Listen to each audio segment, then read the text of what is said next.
Welcome to Sewing with Stacy. Are you having problems threading your sewing machine? Today I'm going to show you how to thread my brother machine. Follow along.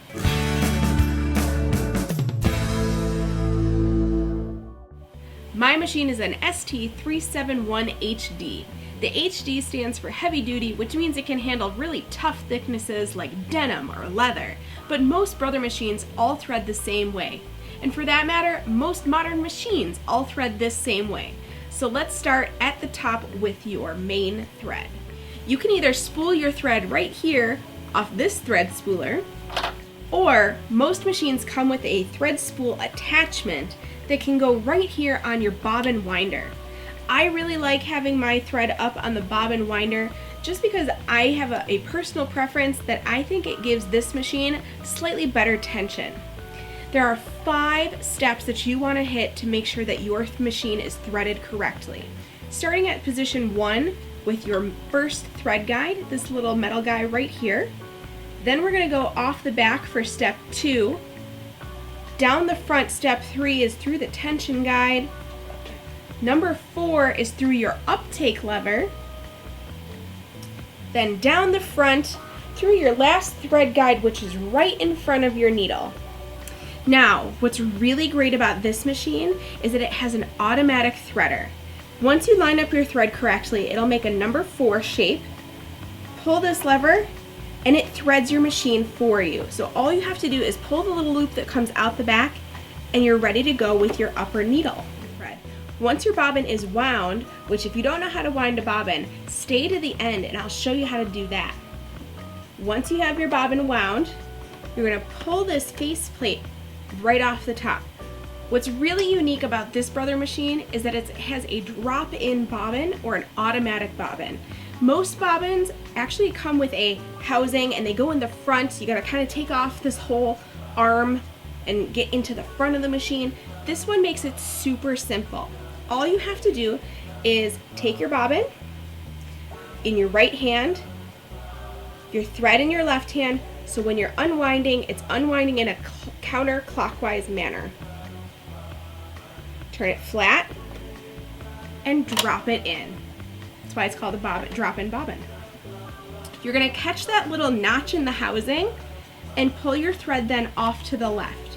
You can choose to either cut your thread off, because there's a thread cutter, and start sewing, or like I have a preference to replace the faceplate, pull my upper thread, hand crank, and then that will pull your bobbin thread up and you'll have both of your tails back ready to go.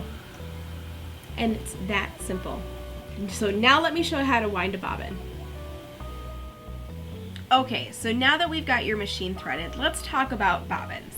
My brother machine did come with these plastic bobbins, and it does suggest that you use the bobbins that come with your machine.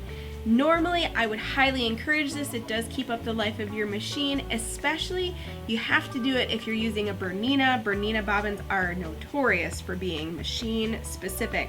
But if you're like me and you sew a lot, and you know, bobbins can be expensive, I usually get a lot of these little metal bobbins for relatively cheap. If you want a link to what I use, I'll drop a link in the description below. But because I use these, I do not use my plastic ones at all. I have decided that I'm using one kind and that's what my machine knows. So it's really important that you pick a type of bobbin and stick with it. So now to wind it, we're going to take our spooler off and put our bobbin on. Like I said, I sew a lot, so I have cone thread. So I usually thread my bobbins right from here. So I usually set this down to the side. For this machine, it suggests that you put it through tension guide number 1, through tension guide number 2, and then you're going to use this, the tension wheel. It's going to go through this little arm, around that wheel counterclockwise, and over to your bobbin. Now what you're going to do here is you're going to want to wrap this around a couple times. It doesn't need to be a ton. And then there's a little notch in here that you put your thread into, and it'll fit real snugly in there. Sometimes it might cut off. I like to just have it snug so it's right there, and then you push it over and it locks in place.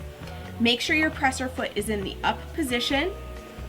Because I have a cone, I kind of have to hold this up here to make sure that it unspools correctly. If your thread is small enough, you can put it right here on your thread spool. This doesn't fit in here, so I just have to kind of hold it. So once this is pushed over and locked, your presser foot is up, you can just hit your pedal and this will thread.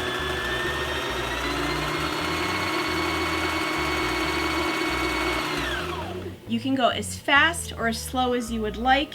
Push that pedal to the floor if you want, and then this will fill all the way to the edge and it will automatically stop. If you aren't using a ton of that color, I wouldn't suggest threading a whole bobbin. Just a couple times around would be sufficient in case you don't have that many bobbins around your own home. Bobbin winding is a great time to get your kids involved. Kids usually are kind of fascinated by the sewing machine, but sometimes maybe they're a little bit too young just to sew.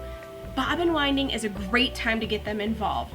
Load this up and let them hit that pedal. They'll think they're helping, and it's really fun to watch.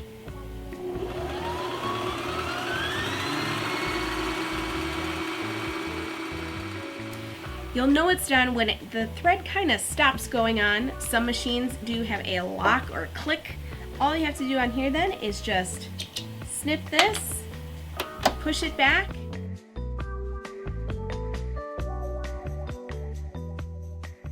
and you're ready to drop your bobbin.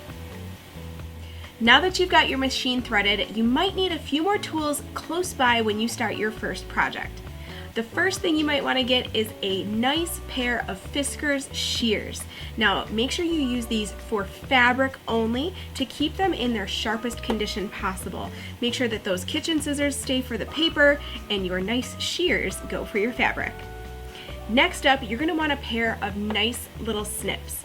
I know some people don't like snips, but I think snips are important, and it's great sometimes to have a nice ergonomic pair. Next up is what I call my multi-tool. It's a seam ripper that has an ergonomic handle as well as a pointing tool, and you can stash them inside the handle for easy travel use. Last up is my pair of jewelry pliers. They're nice rounded nose jewelry pliers with a metal cutting tool on the inside. It's not for heavy duty stuff, but it's great to have them around just in case for some smaller light metal work. Your machine is threaded and now you've got your tools close by, ready for your first project, but you're still having problems with your machine. Threading and unthreading your machine, rewinding your bobbin, this is kind of your troubleshooting 101 with a sewing machine. Much like booting up or restarting a computer, that's where you always start when you have problems with your machine. So knowing how to thread it properly and keep it properly maintained is step one. So, ready for that first project? Well, I might have an idea for you, and it comes from a galaxy far, far away. Check out our channel for more tutorials, and if you want to get some of the same tools that I use, there's links in the description for you to grab them too. Have a question for me? Put it in the comments. I'd love to answer you directly. And don't forget, don't ever sit with snips in your pocket. Thread right in front of the needle. Whoop. Or, most machines,